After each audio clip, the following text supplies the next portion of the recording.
de hoje. Eu espero que seja uma bênção para todos os que estão ouvindo neste momento. Para você que ainda não é salvo, se você não sabe o que significa nascer de novo, considere seriamente abrir a porta do seu coração para receber a Cristo Jesus pela fé como seu Salvador pessoal. Esta será a maior experiência que você já viveu. E para aqueles que são filhos amados de Deus, obrigado por nos enviar um e-mail, obrigado por suas orações e ofertas. E devo lembrar que este programa pode permanecer no ar somente se vocês nos sustentarem através de suas orações e ofertas. Mais uma vez, é uma alegria e um grande privilégio ministrar a palavra de Deus e peço ao Senhor que abençoe a sua palavra nos corações de todos os que estão ouvindo o programa hoje. Agradecemos a todos pelo seu interesse, que Deus lhes abençoe e lhes guarde no seu amor. Vamos orar. Nos prostramos diante da Tua presença, Senhor, e agradecemos porque o acesso ao Santo dos Santos é possível por causa do sacrifício de nosso Senhor Jesus Cristo. Te agradecemos por romper o véu. Não tínhamos acesso à Tua presença, mas agora temos acesso direto ao trono da graça, através da obra consumada de Cristo Jesus. Te agradecemos por Tua santa palavra, a Bíblia, o que explica isso muito claramente. Senhor, não há nenhuma dúvida em nossas mentes a respeito de nosso relacionamento com o Senhor. Pai, nós oramos para que a Tua palavra venha nos encher com o poder do Seu Espírito, que muitos corações estejam abertos para receber e compreender a Sua palavra, que possamos ser fortalecidos na fé, e quem não conhece o Senhor Jesus como Salvador, que possa vir a conhecê-lo hoje. Nós oramos no precioso nome de Jesus. Amém. Este é o nosso quarto estudo na série O Homem e o Seu Futuro. Estamos estudando a questão da imortalidade. O que significa imortalidade? Significa estar livre do risco de morte. Significa que você não pode morrer, que é imortal e é impossível morrer. A história mostra que o homem sempre teve a ideia de que existe vida após a morte. Poucas pessoas acreditam que tudo termina com a morte e que com a morte do corpo também acontece a morte do espírito e da alma do homem. Se assim fosse, pobre de nós, não é verdade? Paulo disse em 1 Coríntios 15:19: Se esperamos em Cristo só nesta vida, somos os mais miseráveis de todos os homens. Certamente, não há nada além de miséria e desespero nas palavras de agnósticos que dizem que com a morte termina tudo, que o homem espera somente um caixão, mas isso não é o que a Bíblia diz. O apóstolo Paulo disse em 2 Coríntios capítulo 5, versículo 1: Porque sabemos que se a nossa casa terrestre deste tabernáculo se desfizer, temos de Deus um edifício, uma casa não feita por mãos, eterna nos céus. Na antiguidade, os homens acreditavam na imortalidade? Bom, quando pesquisei sobre o que se pensava sobre a morte no passado, pude ver uma certeza consciente quanto à imortalidade. Antes da morte, a alma de homens civilizados, assim como dos não civilizados, expressavam a esperança da vida além túmulo. O Egito, o país da ciência e da arte, tinha uma crença forte e uma sensação de segurança sobre a imortalidade. Os egípcios foram os primeiros a ensinar a doutrina da imortalidade. O caixão era chamado de o cofre dos que vivem. A arte egípcia de embalsamamento surgiu a partir de uma crença na imortalidade. Sua concepção da vida após a morte foi a origem da construção das pirâmides, uma das maravilhas do mundo. Estes grandes monumentos foram construídos porque se acreditava que a alma voltava ao corpo, portanto, precisaria de uma morada eterna. Assim, vemos que as pirâmides e múmias egípcias mostram a antiga crença na imortalidade. Os pagãos na África acreditam na vida após a morte. As esposas dos mortos moram perto do túmulo para ficar ali pelo resto de sua vida terrena e observar o espírito que partiu. A ideia que transmitem é que vivem aqui apenas um curto período de tempo e continuamos vivendo depois da morte. Não sabemos onde ou em que condições ou em que companhia, porque os mortos nunca mais voltam para contar. Às vezes os mortos voltam e aparecem em seus sonhos, mas eles nunca falam ou dizem para onde eles foram ou como estão. Isso, amigos, veio da África. Recentemente ouvi os testemunhos de missionários que retornaram da África e contaram a respeito dessa crença que eles têm sobre a vida após a morte. Vamos agora para o nosso próprio continente. Índios de outras terras, bem como aqueles que vivem na América do Norte, sustentam a ideia de uma vida após a morte. Em algumas tribos asiáticas antigas, eles acreditavam que o outro mundo poderia ser alcançado através da cremação do corpo. O deus do fogo levaria os mortos para os deuses deste mundo. Alguns índios americanos acreditavam que tinham que prover para os mortos o equipamento necessário para chegar à terra, onde vive o grande espírito. Então eles enterravam seus mortos juntamente com lanças, flechas e canoas. Os índios tinham diferentes maneiras de expressar sua crença na vida após a morte. Quando uma jovem índia morria, um pequeno passarinho era colocado na gaiola até aprender a cantar. Quando isso acontecia, eles davam mensagens de carinho e o soltavam na sepultura da jovem, com a crença de que não iria abrir os olhos ou as asas até que ele tenha voado ao mundo dos espíritos e entregado a mensagem de amor à moça que havia morrido. Talvez você vai dizer, isso é ridículo. Sim, você e eu podemos cair no ridículo. O ponto é que, seja no Egito, na África ou na América do Norte, mesmo antes da chegada dos colonizadores, sempre esteve presente a crença na vida após a morte. Durante 6 milênios de história humana, o homem tem considerado a imortalidade como realidade. Era uma crença universal, o mais indestrutível dos instintos e a mais difundida de todas as intuições. Sem dúvida, podemos afirmar que a crença na vida após a morte originou em uma revelação dada a Adão e Eva por Deus, o seu Criador. A esperança de imortalidade foi plantada aqui por Deus, que não tem começo nem fim. O que a Bíblia ensina?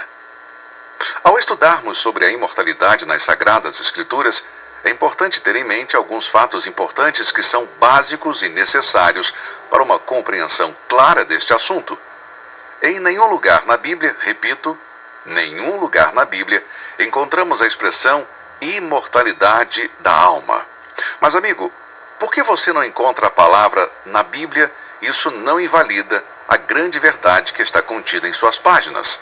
A palavra Trindade não está na Bíblia, nem a palavra arrebatamento ou a palavra encarnação, nem tampouco a palavra milênio.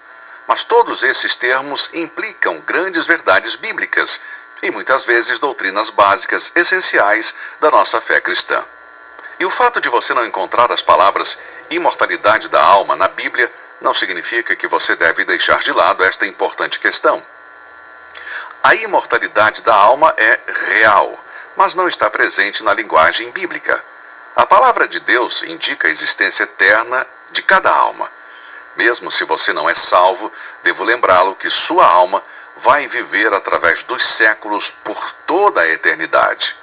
A alma de todo homem é imortal e nunca poderá ser eliminada. Em Mateus 10:28, Jesus disse: E não temais os que matam o corpo e não podem matar a alma.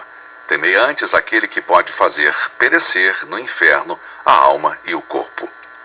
Aqueles que ensinam que a alma dorme querem nos fazer crer que sua doutrina é bíblica, quando na verdade é uma má interpretação da Escritura.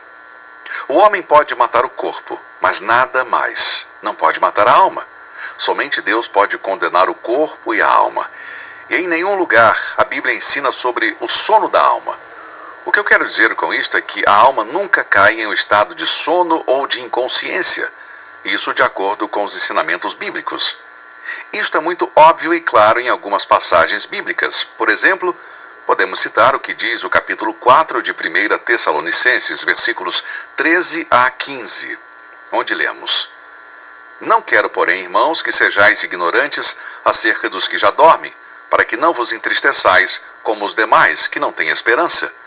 Porque se cremos que Jesus morreu e ressuscitou, assim também aos que em Jesus dormem, Deus os tornará a trazer com ele.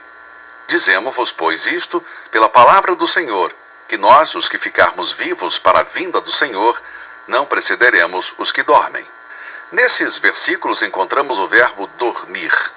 Observe aqui que a palavra dormem é usada como sinônimo para a morte do corpo. Não tem nada a ver com a parte espiritual do homem. O contexto não permite você, nem por um momento sequer, extrapolar esta passagem. E se você leu sono da alma nesta passagem de 1 Tessalonicenses 4, então você adicionou algo nessa passagem que Deus não colocou ali. O conceito de sono da alma não é ensinado na Bíblia.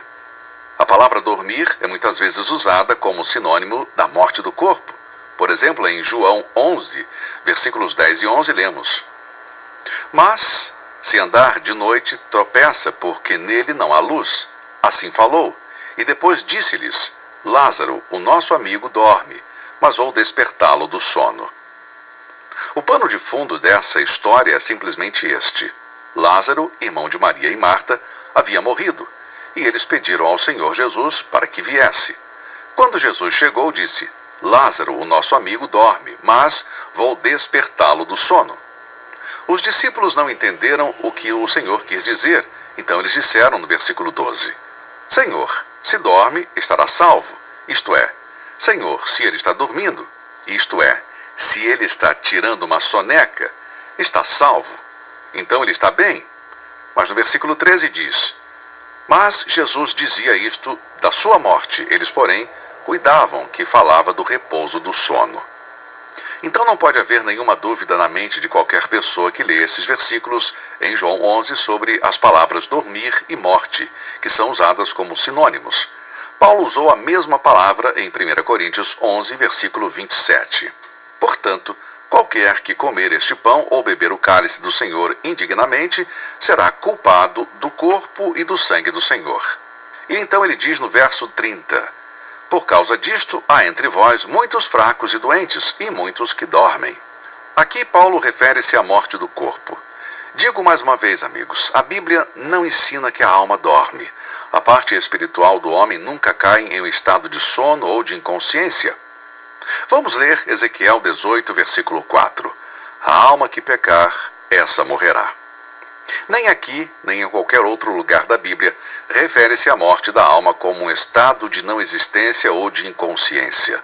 A Bíblia ensina que há 3 tipos de morte e faz uma distinção clara entre elas. Primeiro, a morte física, ou a separação da parte espiritual do homem de seu corpo. Esta é a morte do corpo, a qual Hebreus 9, 27 se refere, onde lemos: E como aos homens está ordenado morrerem uma vez. Agora, sempre que você encontrar a palavra morte na Bíblia, você poderá substituir pela palavra separação. Se eu morrer agora, o que acontecerá será uma separação do meu espírito do meu corpo. A morte é separação. O primeiro tipo de morte é a separação da parte espiritual do homem de seu corpo, ou seja, a morte física. Em segundo lugar, a Bíblia ensina que há uma morte espiritual. Esta é a separação da alma de Deus. E isso, amigos, é a condição anterior de todo crente, a quem Paulo disse em Efésios 2, versículo 1. Estando vós mortos em ofensas e pecados. Ou Efésios 4, 18, que diz: separados da vida de Deus. Se você não é salvo, está espiritualmente morto, está separado da vida de Deus, morto em seus delitos e pecados. Bom, em terceiro lugar, temos a morte eterna ou a separação da presença de Deus. Todos os que sofrem a morte eterna estão conscientes de que padecerão eterna perdição, longe da face do Senhor e da glória do seu poder. 2 Tessalonicenses 1, versículo 9. Eles terão a sua parte no lago de fogo e enxofre, que é a segunda morte.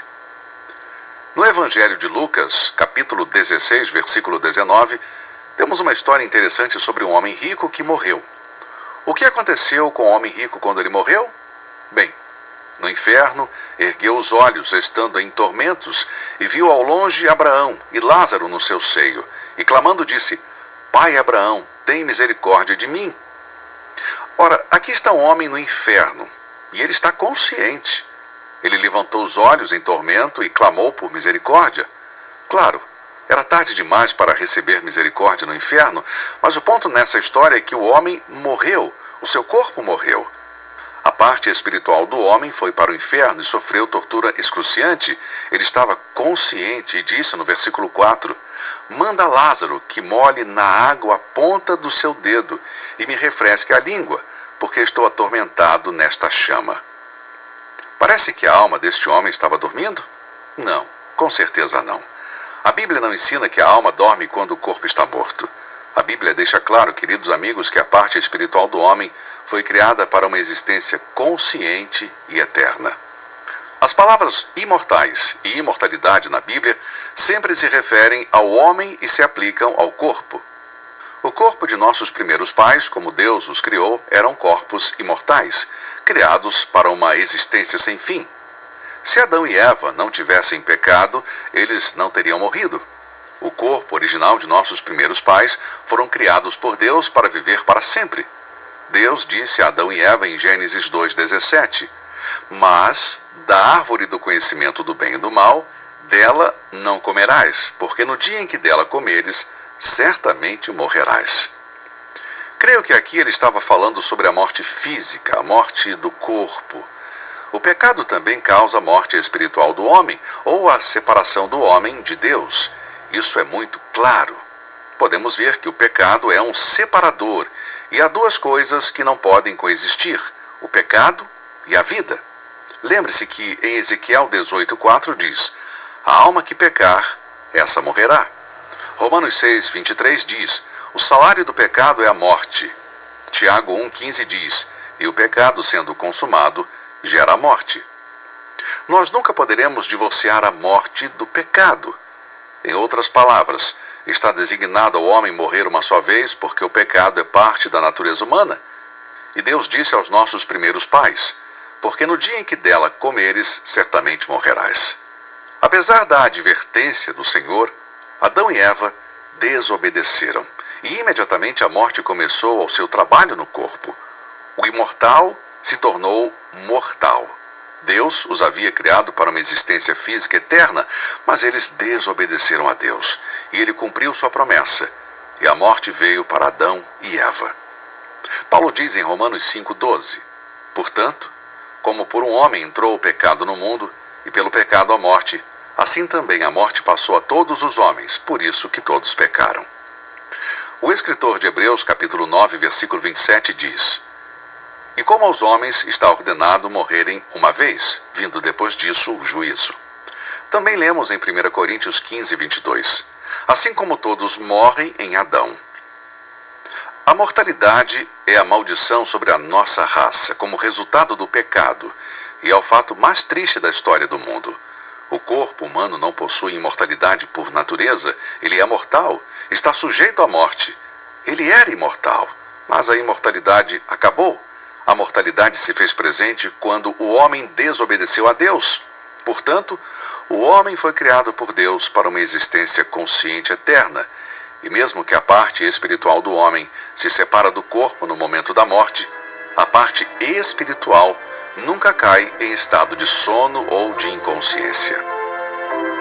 Muito bem, em nosso próximo programa veremos sobre como o homem pode se livrar da mortalidade. Como podemos ter certeza de que há vida após a morte, de que o mortal um dia será imortal, isto é, alguém que morreu um dia será ressuscitado para viver para sempre. Este será o tema do nosso próximo estudo. Se Deus quiser, estaremos aqui, neste mesmo horário. Que Deus abençoe você e até o nosso próximo programa.